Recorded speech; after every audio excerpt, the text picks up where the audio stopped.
directly or indirectly from non-communicable diseases. Unfortunately, these chronic lifestyle diseases will impact on 75% of us. We will die prematurely from or suffer from chronic lifestyle disease. Whenever we speak about this in population terms, most of us will probably consider, well, what about me? How does that affect me? So I'm going to be talking about my first client, who was one of the 75%. They had high blood pressure, they were pre-diabetic, they had high levels of visceral fat, they had elevated cardiovascular risk profile, really poor lipid profile, cholesterol, triglycerides. They suffered from chronic low back pain, they had seborrheic dermatitis, and they were chronically inflamed. This client, who was a patient with their doctor, was told they needed statins for their cholesterol, they needed to have beta blockers to lower their blood pressure, and they needed metformin to control their blood glucose, as well as a cocktail of meds to manage the pain from their low back pain. This individual worked in investment banking. They were a programmer. They worked 16 to 18 hours a day, most days of the week. This individual was myself. I was my first client. That was me working in an investment bank in London, where flat screen monitors were a fairly new introduction, and most of my colleagues only had one or two. The more successful you were, the more monitors you had. By the time I left banking, I had 9 monitors surrounding me. I was really important. But the downside was I was very sedentary. I didn't have a healthy lifestyle. And so that's one of the reasons why this became an issue for my health. This is me now. This is the after. Incredibly, I'm no longer behind the desk for 16, 18 hours a day. I now spend a lot of time getting outside, being active, and really enjoying life. And 15 years on from my diagnosis, the prognosis of ill health, no medication, and pretty much movement, physical activity was medicine. It's even led to me having a TEDx talk discussing this on why working out isn't working out, which probably sounds like a strange message for somebody who benefited from physical activity, but I discussed some of the issues with working out and the working out culture, and there's a link there available for you to access that. I also have a best-selling book in the UK and the US called Animal Moves, which discusses our relationship with movement and thinking about the animals that we are. I have a free download on my website, primalplay.com, on the importance of play. And I also have a series of products trying to introduce a more playful approach to movement in an analog way. So here, using a fitness deck of cards. So let's look at what our ancestors said about movement. And the grandfather of modern medicine, Hippocrates, who knew very well that walking, being physically active, was the best medicine. He also was aware that we need the right amount of movement and the right amount of nourishment to provide the safest way to health. We also need movement to prevent disease. We also need movement for an anti-aging, potent anti-aging effect of movement and physical activity. He also stated that food, as important as it is, isn't enough. We need a synergy between good nutrition and good movement to produce health. Also, looking at posture, looking at how we move, looking well to the spine for the cause of disease. Remarkable quote from Hippocrates. And the last one, that kind of focus on mental health. If you're in a bad mood, go for a walk. If you're still in a bad mood, go for another walk. 3,000 years ago, remarkable wisdom of the ancients. Fast forwarding on to the 20th century. Unfortunately, I was hijacked by the previous speaker with the London bus and the Jeremy Morris study. But it's worth re-emphasizing because it was a landmark study back in 1953, published in the Lancet. One of the biggest epidemiological studies of that time period. And at that point, heart disease was the leading cause of death, and scientists were wondering why. So over 30,000 transport workers were looked at. They found a significant amount of issues with sedentary workers, drivers in this case, who were 90% sedentary. They spent most of their day sitting, and they were twice as likely to die not only of heart disease, but of any cause of death. Bus conductors were walking up and down the platform, up and down the stairs, and they had a third less decrease in incidence of coronary heart disease. What about fast forwarding on to the present day? So, there's reduced all-cause mortality. So any cause of death you can think of, when you look at the literature, there's up to 50% reduction in all-cause mortality comparing physically active individuals to sedentary individuals. Cardiovascular disease risk, there's reduced cardiovascular disease risk and mortality between 30 and 50%. When you look at other factors like high blood pressure, again, there's reduced hypertension risk, up to 50%. We also had discussions on cancer previously. There's a significant risk reduction from 20 to 80% depending on the type of cancer using physical activity as an intervention. What about the mind? We feel better when we move. There's a whole series, whole raft of feel-good hormones, from endorphins, from dopamine, from oxytocin, which comes from touch and from communication, body communication with other human beings. There's a reduction in depression and anxiety risk, 20% to 30%, depending on depression or anxiety risk factors. Blood sugars, there's a reduction in insulin resistance, there's improvements in insulin sensitivity, there's a reduction in type 2 diabetes risk, again 50%, I mean it's just remarkable, and we kind of know this deep down. Reduction in cognitive decline, improvements or reduction in Alzheimer's risk and dementia risk, 30% for dementia across the board, up to 45% in Alzheimer's case. And this is a PDF that I've created pretty much linking to all the aspects of our anatomy and physiology which benefit from physical activity. And the whole point of mentioning this is because pretty much no part of us doesn't benefit from a significant amount of physical activity. That's available for download on my website. But it's just remarkable, as soon as you start digging into the literature, there's pretty much no part of our health and well-being that isn't affected by being physically active. So how much should we be doing? Here in graphical form, we know what the government recommendations are. Public health organizations tell us 150 minutes a week of moderate intensity activity, whatever that means, right? What is moderate intensity? What is vigorous intensity? Is it 30 minutes, 5 days a week? Should we be splitting it up throughout the week? Can we just do one long run on a Saturday? Does that qualify? But also, what most people tend to forget, that there should also be 2 days of resistance training, 2 days of strength training to form part of the minimum recommendation. And there is a sweet spot in the middle of the bell curve which will optimize the benefits, which is around 300 to 450 minutes per week of moderate intensity activity. And the time constraint, or the time demand can be reduced by using vigorous intensity, which will halve the time commitment. But like any medicine, there is such a thing as too much medicine. You look at some of the life expectancy stats for some elite athletes in particular sports, and their average life expectancy is lower than sedentary individuals. How many take their medicine?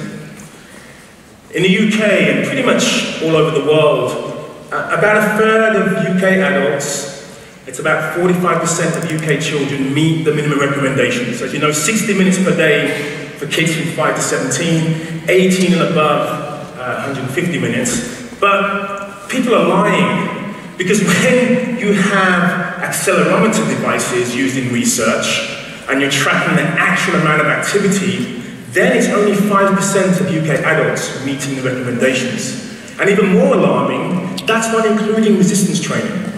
So I think we've got a far bigger problem in terms of what we reveal as our successes around physical activity when you're not actually factoring what people are doing.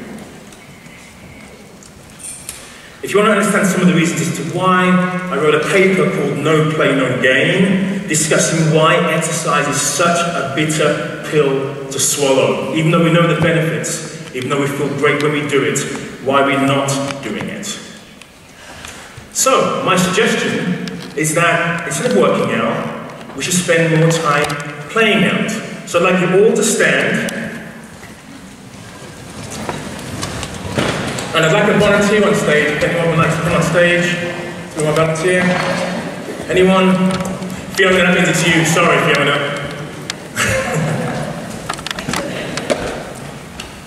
Okay, so I feel like a stage hypnotist now, in control of the crowd. But there's one thing I'd like you to do. I want you to reach in and remember your inner child as we do this. And so one of the first activities we're going to be doing is something called primal play tag. So tag is a universal game, catch it, a chasing game, but we're going to play a version that we can play in close quarters. Is everyone happy with that? Yes? Is everyone happy with that? Okay, so we're going to play tag, but you can only tag between the hip and the knee, and we'll play simultaneously. Okay, so we'll demonstrate. You ready? 1. You practice this. 2, 3, 4. And you're bigger. 6, 7. Okay, so that's the game. So make some space, get away from the chairs if you can, choose a partner, and just play in first person to 10.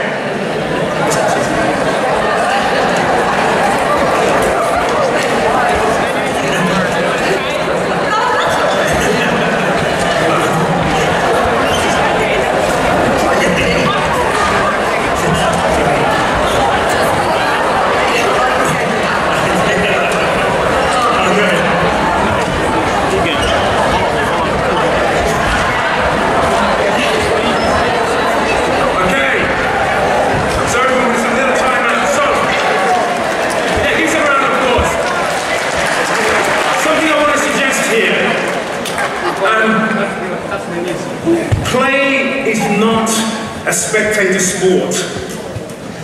It only realizes the benefits when you take part. So if you could try to all take part in these exercises, because once you experience that feeling of joy and pleasure, that's what will stay with you. And that's what you want to carry forward with you. So if you could all stand again, Fiona. So, here's something about play. I have an advantage, because I've played the game before. I've got shorter hair, so I'm more aerodynamic. You know, I'm taller than Fiona. I mean, there's all these reasons why I may be better at this game than someone, right? So, but with play, we can create some equalization. So I'll play this, I'll stand on one leg. I will only use my non-dominant arm behind the back, so I'm only going to be using my left arm. Same game, first person to 10. Okay? 1, 2, 3, 4, 5, 6, 7, 8, 9, 10. Okay, so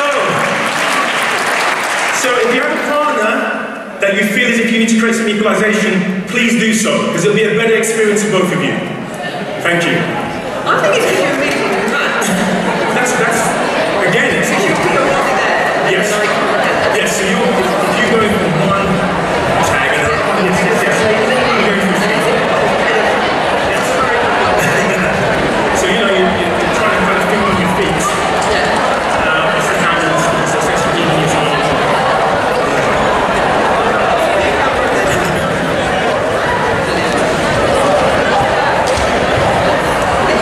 Okay, so let's move on to our second exercise. Could I have another volunteer on stage?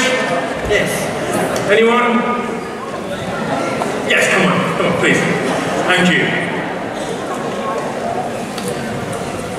So, there's something about endorphins which are released in exercise, you know, the runner's high. And endorphins are normally released at the end of physical activity. Do you know why? Does anyone know why endorphins are released at the end of physical activity? Anyone? Well, endorphins are actually the body's natural pain reliever. It's an analgesic. It relieves us of pain. It makes us feel good about being physically active. If you're playing, especially if you're playing with another human being, you actually release endorphins immediately. So you have that pleasurable response from the feel-good hormones immediately. So Gabor, I'm Daryl, pleased to meet you. So we're going to do some resistance training now. Alright? So we're going to do a tug of war. So, nice, strong grip. Okay, I'm going to pull this way, you're going to pull that way. Okay, you ready? Pull. Yeah, good. More, even more. Good. Pull. So like now, like you really mean it. So okay, ready? So I'm like yes, you really want to pull. Good. Okay. So we get partner, and it's not about how much space you have. Even if it gets nice and strong. Okay. So even if you're staying in kind of a deadlock position, just make sure you're relying on being nice and strong and sturdy. Everyone, please stand. Sitting is a new smoking, so we want a non-smoking building. So everyone stand, partner up, change hands. Okay, nice and strong. More.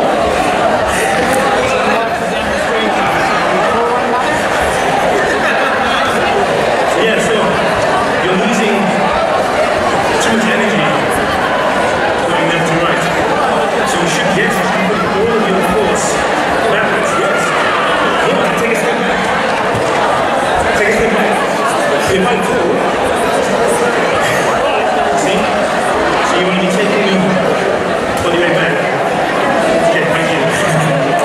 Alright. So here, please a round of applause. So here, you have some resistance, which is over and above your own body weight. And again, you have some interaction, which is really important. So we've got time for one more activity. Have a final volunteer on stage. It's a bit of a cool down. Anyone? Please, thank you. Don't be scared. Okay, you know? Money gets sides me. Okay, so this game is called Sticky Shoulders. It's going to slow things down a bit now. Put one hand on my shoulder. Anyone, doesn't mean matter. Okay, so your objective is to keep your hand here. Alright? I could do this in a way which is quite sporty, which is me just running away like this. Keep it there. Come on. Okay? Thank you. That's been a very memorable experience. Thank you so much. So, that was the reason why I did that, by the way. Don't put it on social media. Alright, so, pop your hand here. Okay, so that's not the objective. We're just being as fast as I can. We're focusing on communication here. I'm going to be really slow and I want you to mirror the movements. It's almost like we're dancing. Okay? Good. Down, bend, twist. Good. Keep up. Yes, nice. Well done. Okay, well done. Okay, so.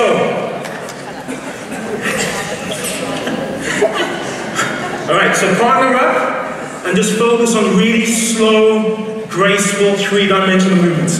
Thank you so much.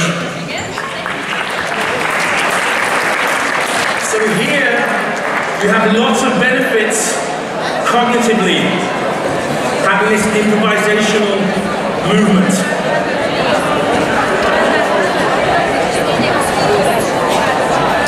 Maintain eye contact.